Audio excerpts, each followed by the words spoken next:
So imagine a family tree. Just picture in your head. Yeah. We're going to look at 5 generations of men in the exact same family, living in the exact same country. Right. The great-great-grandfather, he could not vote because he was enslaved.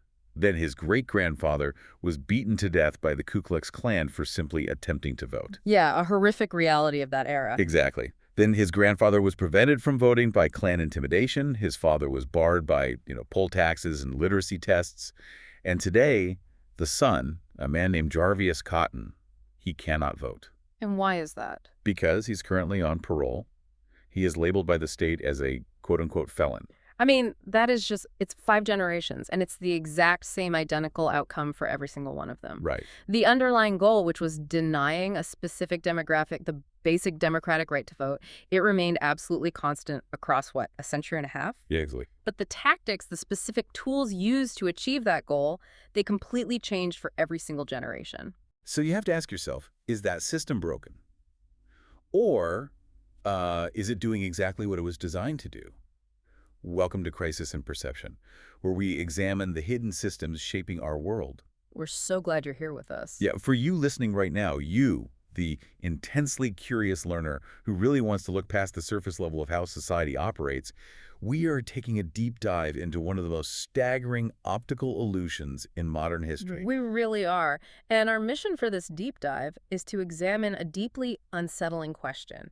How can a massive societal system be universally defended as, neutral and colorblind, even while it produces radically, undeniably unequal outcomes year after year? Basically, the core question is, when race disappears from the language we use, does it actually disappear from the structure we live in? To unpack that, we are looking at a singular, truly groundbreaking piece of source material today. It's called The New Jim Crow by legal scholar Michelle Alexander. It's an incredible text. It is. It's a comprehensive, systems-level analysis of the United States criminal justice system.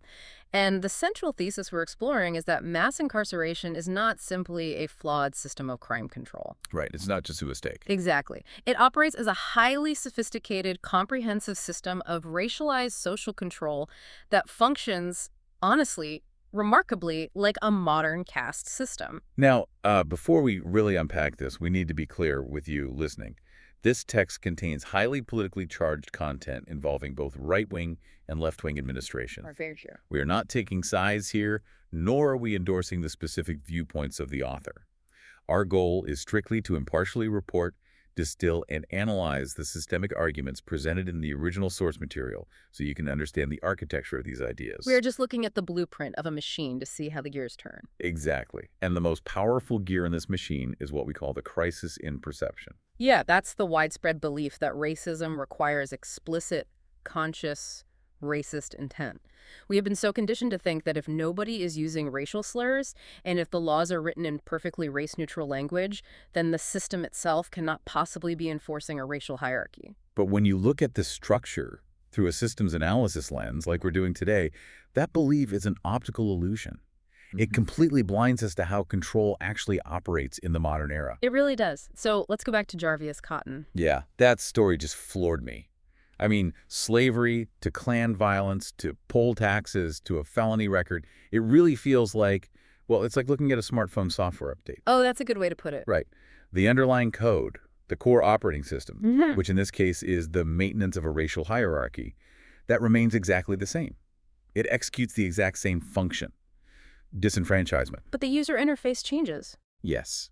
The interface, the legal and social justification that the public actually interacts with, it gets this sleek, modern, socially acceptable redesign.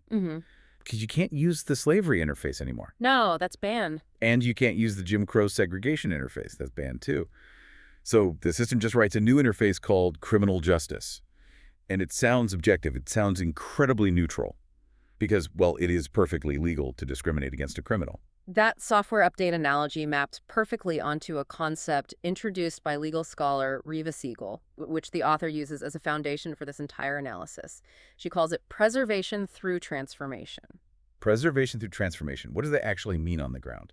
Well, when a caste system collapses, like slavery or Jim Crow, it doesn't collapse because the desire to maintain a hierarchy just magically vanished. It collapses due to immense social and political resistance. People fought back. Exactly. And the people invested in that hierarchy, whether consciously or entirely unconsciously, they experience a period of profound transition and confusion. The old rules are just gone. Right. So they have to figure out a new way to enforce the status quo, but they have to do it within the newly established boundaries of civil rights. They have to play by the new rules of the game. Yeah. Like you can't pass a law saying black people can't live in this neighborhood. That explicitly violates the new rules. Precisely. So instead, you pass a law saying felons cannot live in federally subsidized public housing, and then you heavily, disproportionately police the specific neighborhoods where Black people live. Wow. The outcome is exactly the same. The mechanism has just been transformed to survive the new legal reality. And this transformation is just incredibly insidious because of how it tricks our perception, right? Mm-hmm. Think about how easy it is to look at exceptional individuals. Excellent. Like the text mentions Barack Obama, or you think of an Oprah Winfrey or a black CEO. The immediate societal reaction is to point to them and say, look, the system works. Jim Crow is dead. Right. People think the superlative nature of individual Black achievement in formerly white domains proves that the specific historic system of Jim Crow is over. We have Black mayors, Black police chiefs. But the presence of individuals at the top does not mean the end of a racial caste system. Not at all. It just blinds us to the millions of people who are trapped at the very bottom of the new structure. Because if you assume the system is fair now just because a few exceptional people broke through, Then you logically, inevitably assume that the millions of people locked at the bottom must be there strictly because of their own individual moral failures. exactly, you stop looking at the structural trap entirely. You just assume the water pressure in your house is naturally bad, rather than realizing the pipes were laid specifically to bypass certain neighborhoods. That's a great way to visualize it. So if the system was redesigned, if the software was updated to be completely invisible, how did it actually happen? Who wrote the new code? That brings us to the political blueprint, the war on drugs and the era of quote-unquote colorblindness. And here is where the historical timeline completely shatters what I thought I knew. I mean, ask anyone on the street why the war on drugs started. And what will they say? They will tell you it was a desperate government response to the crack cocaine epidemic that was destroying inner cities in the 1980s. Right. It is the most pervasive myth about mass incarceration, but the historical record shows something entirely different. President Ronald Reagan officially declared the current war on drugs in 1982. 1982. Yes. At that time, crack cocaine was not a media crisis. It was not ravaging poor urban neighborhoods. In fact, drug crime was actually declining or stagnating. Are you kidding me? I'm serious. The political machinery of the drug war, the massive funding, the federal agency restructuring, the tough rhetoric, it was all built years before the crisis it was supposedly designed to fight even existed. Hold on, though. I have to push back a little here, playing devil's advocate for the listener. In the 1980s and early 90s, violent crime was legitimately spiking in major cities. There were massive homicide waves in places like New York and Chicago. That's true, there were. So are we really saying this massive law enforcement expansion was just a cynical political trick and not a desperate attempt by politicians to make terrifying neighborhoods safe? It is crucial to separate the rhetoric of violent crime from the mechanical reality of the drug war. Yes, violent crime spiked later, but the system of mass incarceration we built was not primarily designed to catch murderers. It wasn't. No, it was designed to sweep up drug offenders. To understand the political origins, we really have to look back to the peak of the civil rights movement. Conservative politicians realized they were losing the battle to maintain explicit segregation. They needed a new strategy. Exactly. They needed race-neutral language to appeal to working-class white voters who felt threatened by desegregation, so they began demanding law and order. They couldn't say keep them out of our schools anymore, so they started talking about crime in the streets, deliberately conflating civil rights protests and urban unrest with criminal behavior. So by the time the Reagan administration took office, they took this law and order blueprint and totally weaponized it. They heavily funded a massive law enforcement crackdown specifically on drugs. Right, while simultaneously utilizing aggressive media campaigns to associate drug crime almost exclusively with Black and brown communities. Completely ignoring the rampant drug use happening in white suburbs or college frat houses. Exactly. But the text is also incredibly clear that this wasn't just a right-wing project. The mandatory impartiality of this analysis requires us to look at the entire political spectrum. The blueprint was absolutely bipartisan. Right. While conservatives may have launched the modern iteration of the drug war, It was the Clinton administration, a Democratic administration, that caused the largest increases in federal and state prison inmates of any president in American history.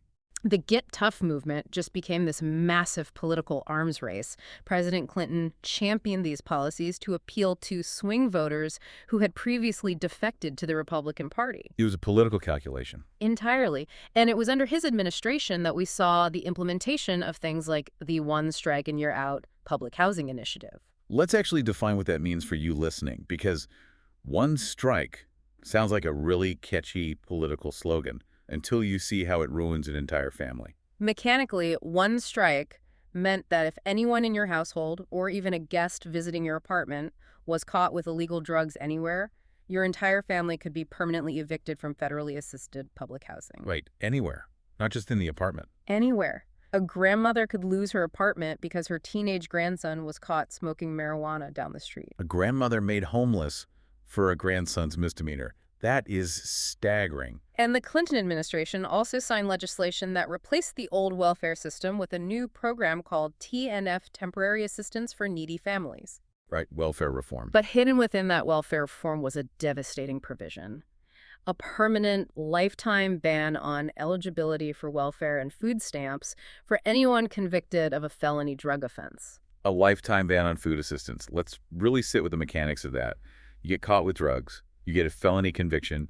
You serve your time in a brutal prison environment. You do your time. Right, and then you get out, you have no money, you are trying to survive and go straight, and the federal government legally mandates no food stamps for you ever again.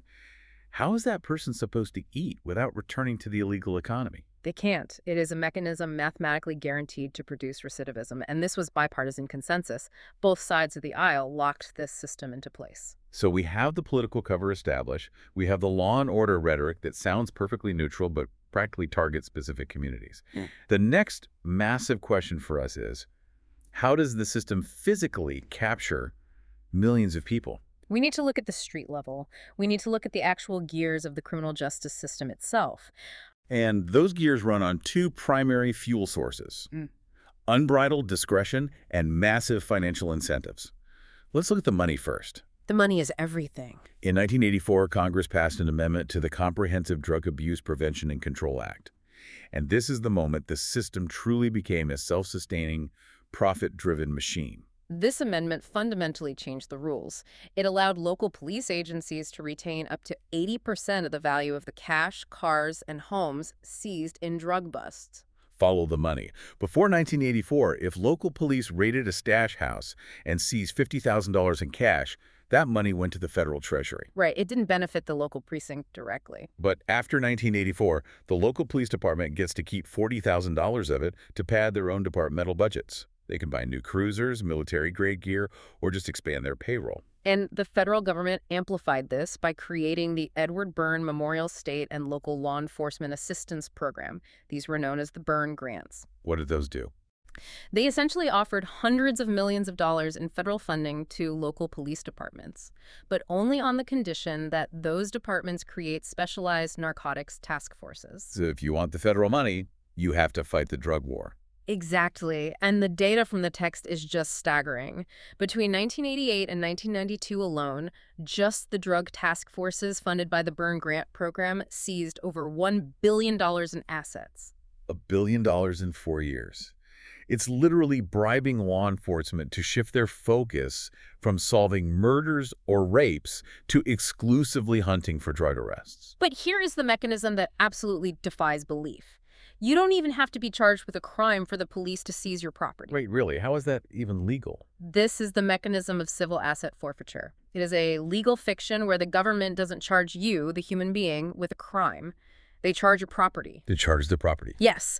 They file a lawsuit with names like United States $5,000 in U.S. currency. And because the property is being charged, the constitutional protections that apply to people don't apply at all. You do not have the right to an appointed attorney. You are not presumed innocent until proven guilty. The burden of proof is completely flipped. It is up to you, the owner, to go to court and prove your property's quote-unquote innocence. Okay, put yourself in this position. As a listener, you're driving down the interstate, you have $5,000 in cash in your glove compartment. because you were on your way to buy a used car from a private seller you found online. A completely normal scenario. Right. A police officer pulls you over for a lane violation. They ask to search the car. You say yes because you haven't done anything wrong. They find the cash. And then what? The officer decides, based purely on their own discretion, that you look suspicious, claims the money is intended for purchasing drugs, and seizes it. They don't arrest you. They just write you a receipt and drive away with your $5,000. And if you want that money back, you have to hire a private attorney to sue the government to prove a negative, to prove you weren't going to buy drugs. But hiring that attorney might cost you $7,000. So what do? You walk away. Up to 90% of forfeiture cases in some jurisdictions are never challenged because the people targeted are typically poor or of moderate means. They simply cannot afford the court costs to fight the government. It's extortion. And even if they could afford it, many are terrified that fighting a civil forfeiture might provoke an angry prosecutor to suddenly file baseless criminal charges against them in retaliation. So the police departments just keep the money. They have a direct, overwhelming pecuniary interest in waging the drug war against people who are too poor to fight back. And it totally undermines the narrative that the drug war is about taking down dangerous cartel kingpins. The source material details an investigation in Massachusetts that is just wild. Oh, the sentencing data. Yes. Journalists looked at the data and found that, on average, a payment of $50,000 in drug profits bought a 6.3-year sentence reduction for dealers. Think about what that means. If you are a major player in the drug trade with significant assets to forfeit, you can literally buy your freedom. You negotiate with the prosecutor, take my house, take my boats, and give me a 2-year sentence. Meanwhile, the small-time user, or the kid at the absolute bottom of the distribution network who has zero assets to trade, gets hit with the maximum mandatory minimum. They go to prison for a decade. Yeah. The system punishes the poorest, not the most dangerous. Which brings us to the next massive gear in the machine. What actually happens when you are charged with a crime? We need to completely dismantle the myth of the American trial. Oh, man. If you watch police procedurals or courtroom dramas, you think the system works a certain way. You get arrested, you get a hotshot defense attorney, you go to a dramatic trial, witnesses take the stand, a jury of your peers deliberates, and justice is served. The reality is that the trial is an anomaly. Almost no one goes to trial. The entire modern criminal justice system is built on plea bargaining. And plea bargaining relies entirely on the absolute unbridled power of the prosecutor. In fact, the prosecutor is the most powerful official in the criminal justice system. They hold far more power over your life than the police officer who arrested you or the judge who will eventually sentence you. I picture the prosecutor in this system like a casino, where the house doesn't just hold all the cards, they can actually change the rules of the game while you're playing. The text explains a practice called overcharging. Overcharging is the primary coercive tool.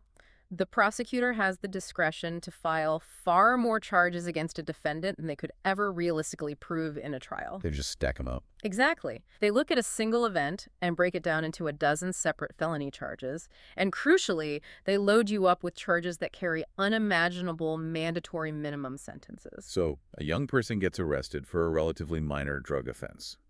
The prosecutor brings them into a room and says, if you exercise your constitutional right to take this to trial, I'm going to charge you with 5 different felonies. And because of mandatory minimum laws, the judge will have zero discretion. If you lose, you will be sentenced to 30 years in prison. Your life as you know it will be over. Or you can just sign this paper pleading guilty to one charge right now and I'll give you 3 years. It's an assembly line of fear. You are terrified into folding. And even if you are completely innocent, are you really going to roll the dice and risk 30 years in a maximum security prison just to prove a point to a jury? Most people won't, especially when you don't even have a real lawyer. The text mentions a statistic from Ohio where up to 90% of children charged with criminal wrongdoing are not represented by a lawyer. And 90% of children. Yes. The public defenders report that the kids and the parents are so overwhelmed and terrified by the threat of massive sentences that they just want to get it over with, so they plead guilty. The system simply cannot afford to give everyone a trial. If even 10% of defendants demanded a trial, the entire system would crash overnight. It requires a massive, constant stream of guilty pleas to function. It processes human beings through pure coercion. So, if prosecutors have this kind of unchecked power, and the racial disparities in who gets targeted and who gets overcharged are this obvious, why hasn't someone sued? That's the million-dollar question. Why hasn't the Supreme Court stepped in to declare this massive, racially skewed assembly line unconstitutional? That is the pivotal legal question in the book. And the answer is that the Supreme Court didn't just fail to stop it, they actively immunized the system. They built an impenetrable legal fortress around it. How did they do that? To understand this, the author draws a direct historical parallel. During slavery, the Supreme Court protected the systemic hierarchy with the Dred Scott decision, ruling that African Americans were not citizens and had no standing in court. During Jim Crow, the court protected the hierarchy with Plessy v. Ferguson, establishing the legal fiction of separate but equal. And today, the court protects the system of mass incarceration primarily through a 1987 case called McCleskey v. Kemp and the cases that followed it. McCleskey v. Kemp. If a listener takes away only one legal case from this deep dive, it really needs to be this one. Let's break down exactly what happened here because it mathematically insulates the system from civil rights challenges. Who was McCleskey, and what was the impossible standard the court created? Warren McCleskey was a black man facing the death penalty in Georgia for killing a white police officer. His defense team challenged his sentence on the grounds that Georgia's death penalty system was infected with racial bias. And they had data, right? They did. To prove this, they presented the Baldus study, which is one of the most comprehensive statistical analyses ever conducted on the criminal justice system. The study examined over 2,000 murder cases in Georgia and controlled for hundreds of non-racial variables. So they counted for everything else that could possibly explain the sentencing differences. Exactly. And the data was undeniable. Defendants charged with killing white victims were 4.3 times more likely to receive the death penalty than defendants charged with killing black victims. Black defendants who killed white victims were the most likely of all to be sentenced to death. The statistical evidence of deep systemic racial bias was just overwhelming. It was. So you have a mountain of peer-reviewed data proving that the system values white lives over black lives when handing out the ultimate punishment. How does the Supreme Court look at that data and say, this is fine? By changing the definition of racism. The Supreme Court actually accepted the statistical validity of the Baldus study. They didn't dispute the math, but they ruled that gross statistical racial disparities simply do not matter under the law. Wait, they said the data didn't matter? Yes. The court decreed that to claim a 14th Amendment violation, you cannot rely on systemic outcomes. You must prove conscious, intentional racial bias by a specific individual actor in your specific case. You have to prove that a specific police officer or a specific prosecutor acted with conscious malice. You have to prove they are an explicit bigot. Precisely. And in the era of colorblindness, that is an impossible standard. No prosecutor is going to stand up in open court and use a racial slur. No police officer is going to write in their official arrest report, I pulled him over because he was black. Everyone knows the new rules of the game. You don't use the explicit language of race. By demanding proof of a conscious, cartoonish, racist villain, the Supreme Court essentially ruled that institutional racism does not exist in the eyes of the law. Unless someone leaves a racist manifesto on a tape recorder, you cannot claim the system is racially biased, no matter how many millions of black and brown people are disproportionately swept into it. The text calls this the dirty little secret of policing. Because of rulings like McCleskey, the Supreme Court granted police officers a literal license to discriminate by completely shielding their exercise of discretion from judicial oversight. It's terrifying when you realize the practical implications. As long as an officer doesn't use explicit racial language, they can use any race-neutral excuse to justify stopping and searching whoever they want. The author says any officer with a 5th grade education can come up with a reason. And the list of legal, court-approved excuses for a police stop is incredibly revealing. An officer can testify they stopped a suspect because he seemed too nervous. In another case, the officer can say he stopped a suspect because he seemed too calm. A driver can be stopped because they didn't use a turn signal, or used it too early, or made eye contact with the officer, or specifically avoided making eye contact. I mean, if you can be legally stopped by armed agents of the state for being both too nervous and too calm, then those aren't actual rules. They are just blank checks for bias. And we know exactly how that unchecked bias operates in reality. The text cites numerous cognitive and social psychology studies on subliminal bias. What do those studies show? These studies consistently demonstrate that when people, including highly trained police officers and judges, are primed with images of African Americans, or when an alleged criminal is darker-skinned, they are consistently more punitive, suspicious, and harsh. And conversely, they are far more lenient when the accused is lighter-skinned or more stereotypically white. Exactly. This isn't just about a few bad apples in a police department. This is deep, structural, unconscious bias embedded in American culture. We have a society that fundamentally conflates blackness with criminality in the public imagination. But the legal system demands proof of a conscious bigot, completely ignoring how human psychology and systemic racism actually function. It lets the police act on their subliminal conflation of race and crime with zero oversight. And we have the data proving exactly how this plays out inside the prosecutor's office, too. It's not just the cops on the street. The text references a massive, exhaustive study conducted by the San Jose Mercury News, right? Yes, they reviewed 700,000 criminal cases. And crucially, they matched the cases by the specific crime committed and the criminal history of the defendant. So they were comparing apples to apples, a white first-time drug offender versus a black first-time drug offender. And the results of that study are a devastating indictment of the system's unbridled discretion. The analysis revealed that at virtually every single stage of pretrial negotiation, similarly situated white defendants were far more successful than African American and Latino defendants. At every stage. White defendants were consistently more likely to have their charges dropped, more likely to have felony charges reduced to misdemeanors, and more likely to avoid prison time entirely, even when they were repeat offenders. The discretion granted to prosecutors, completely shielded by the Supreme Court, allows conscious and unconscious bias to flourish, creating massive racial disparities while appearing totally neutral on paper. Okay, let's take a breath, because this is heavy, and we need to understand the full life cycle of this machine. We've established how the system was politically constructed through the war on drugs. We've seen how it is financially incentivized by asset forfeiture and mechanically executed through coercive plea deals. And we've established how the Supreme Court locked the courthouse doors to any civil rights challenges. Yeah. Now, if you are listening to this, you might logically think, okay, this is a terrible, highly biased system that sends way too many people to prison. But eventually, the physical prison sentence ends. Exactly. You do your time, you pay your debt to society, the gates open, and you get a second chance. Right. That is the assumption most of us make. We fixate entirely on the physical prison.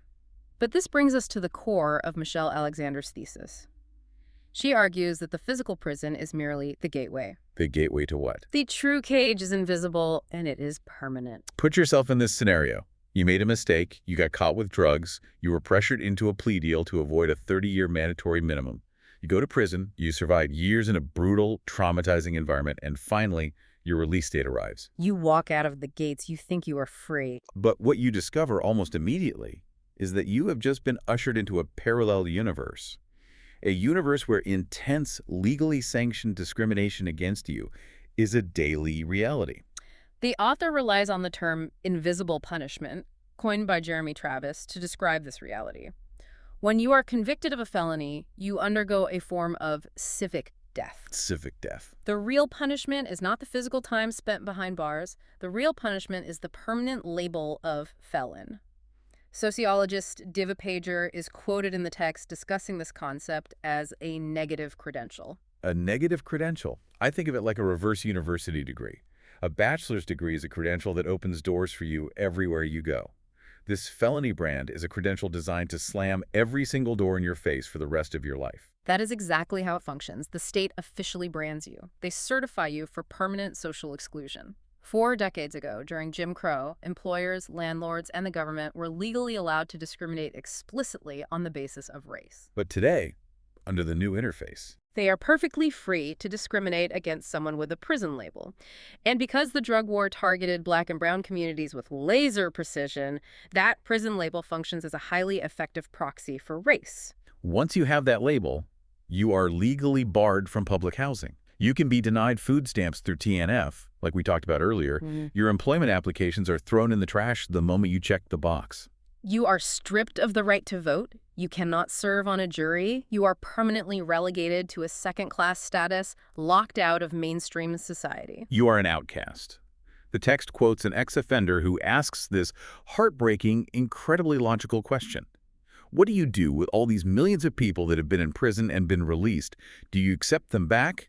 Or do you keep them as outcasts? And if you keep them as outcasts, how do you expect them to act? It's a catch-22.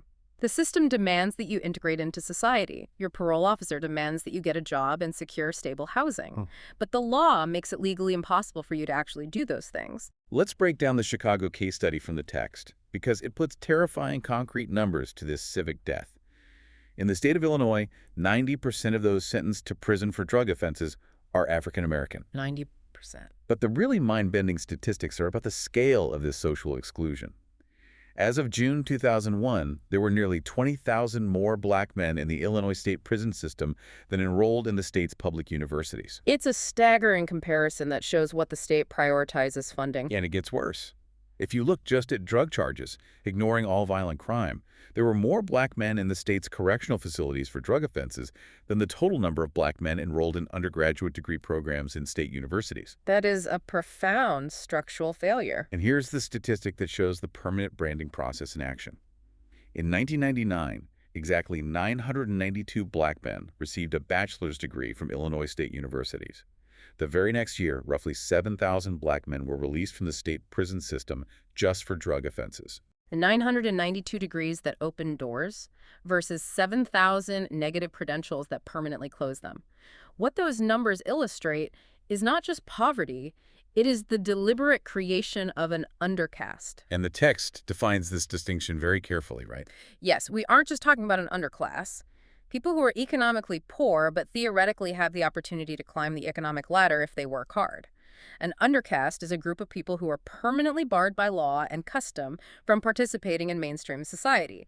Upward mobility is legally revoked. Think about the feedback loop this system creates. What? The police heavily target an impoverished, segregated neighborhood.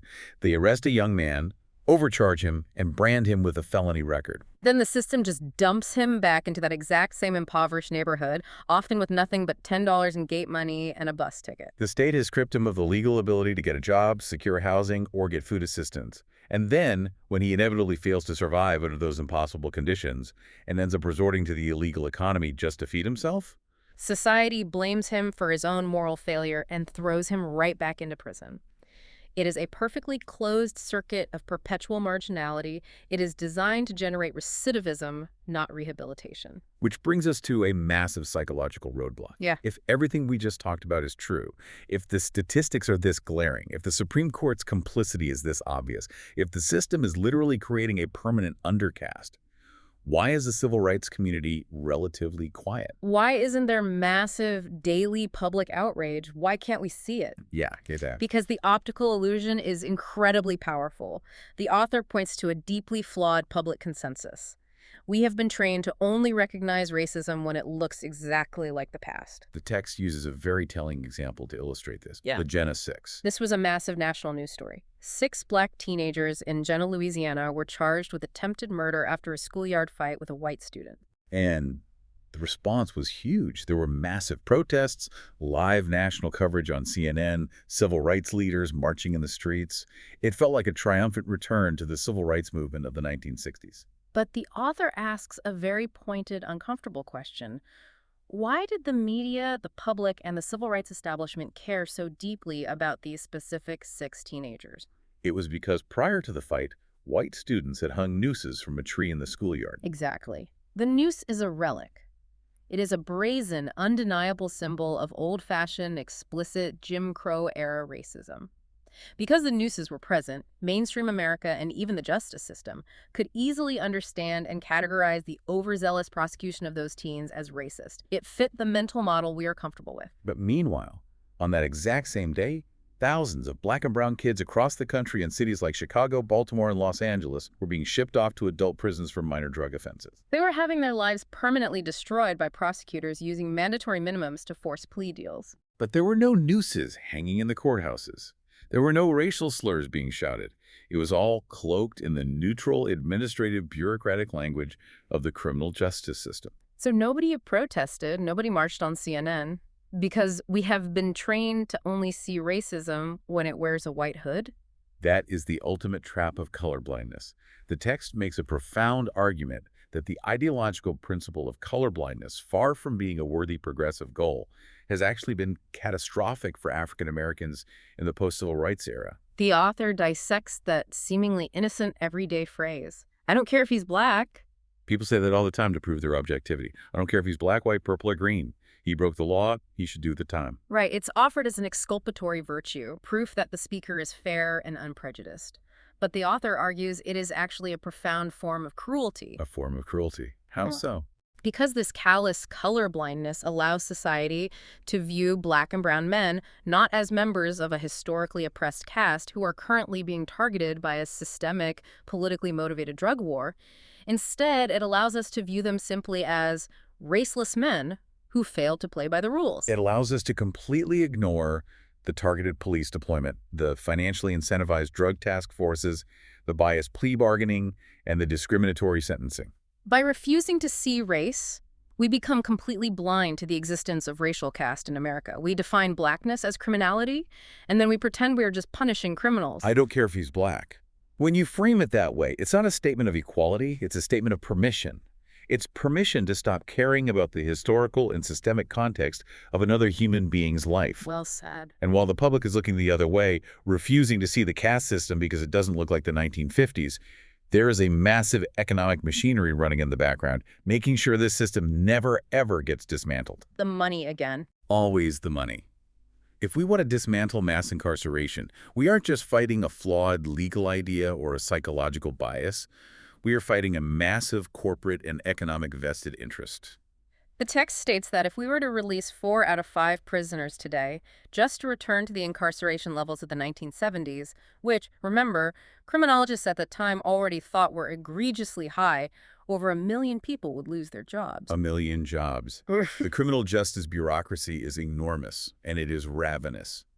The text cites that the United States spent $185 billion on police, detention, and judicial activities in 2003 alone, employing almost 2.4 million people. And that is just the public sector bureaucracy. The text explicitly calls out the private sector profiteers who have turned human caging into a growth industry. You mean companies like the Corrections Corporation of America or CCA? Yes, these private prison corporations literally file SEC reports explaining to their investors that their business model and their profit margins rely on a steady, uninterrupted supply of prisoners. You have predatory phone companies that secure monopoly contracts in prisons and charge families exorbitant astronomical rates just to speak to their incarcerated loved ones for 15 minutes. You have gun manufacturers, private healthcare providers, taser companies, and you have rural communities across America that have lost their manufacturing bases and have built their entire local economies around the stable jobs a new supermax prison brings. It's a fully integrated industry.